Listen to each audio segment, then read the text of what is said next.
first show that I went to, I was in 7th grade, so I was 13. I first started going to shows in, I think, 1989, 1990. This whole Catherine Wheel. Metallica and Faith No More. Florida. That was the first like big concert, but I've been to smaller shows, probably that same year. So like 13, 14.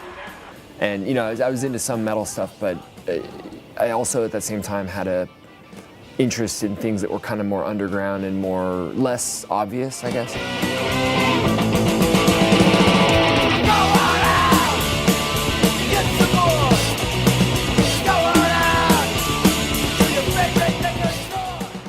Well, when I was a kid, it was totally different because it was like everybody was dying for some sort of social thing or music or something different than like home life, you know?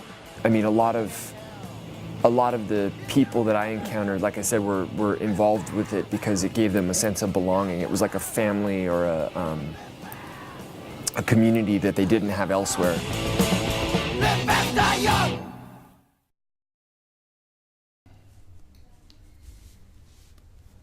I don't give a fuck. You know? I don't give a fuck what you want or what you see. I'm rolling how I'm gonna roll.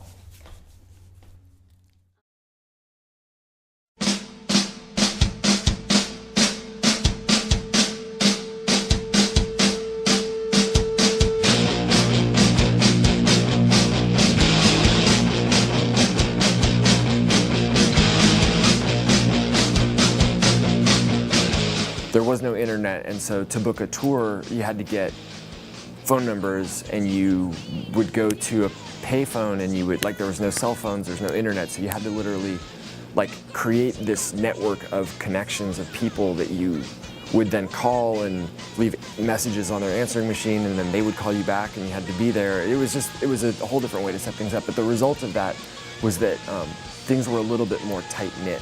Before it was like a really close-knit network of people across the country with letters and zines and records and mail order catalogs and stuff like that. So now it's a much more widespread thing. It's also been like marketed, like sort of capitalized on. You have things like Warped Tour, whatever. It's become a moneymaker, whereas before punk was never a moneymaker. Because you had to have like a certain level of conviction to say, yes, we're going to be there on, 2 months from now, we're going to drive a van from Oakland, California, stop along these places, and on the 15th of November we're going to be in Baltimore, Maryland, and we want to play in your basement. That was all coordinated through this like network of real world connections. Pull out the trailer, pull out the van, load all the equipment in the trailer, get in the van, and here we are in beautiful Tijuana. What he does is he calls the promoter and he says, "How'd you like to book this band?" The promoter says, "Fine, we love the band." So here we are, we're the Circle Jerks. They come in their own van that they drove across country themselves, back it up, unload their gear by themselves, put it up on the stage, and then play. And I remember I saw them at Gilman in like 91. I was dating Tracy, so I was older than 20. And they were fucking loud.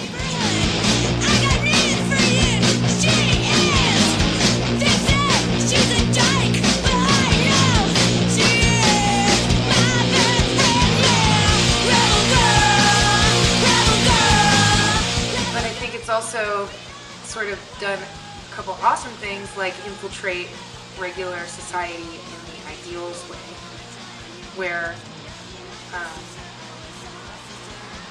young kids are growing up thinking that it's cool to make their own decisions instead of young kids growing up thinking that they have to follow a certain code. And I think a lot of that has to do with like the generations of punks having kids and having these open-minded children, and like the evolution of young people with the influence of the people that were in the first wave of that.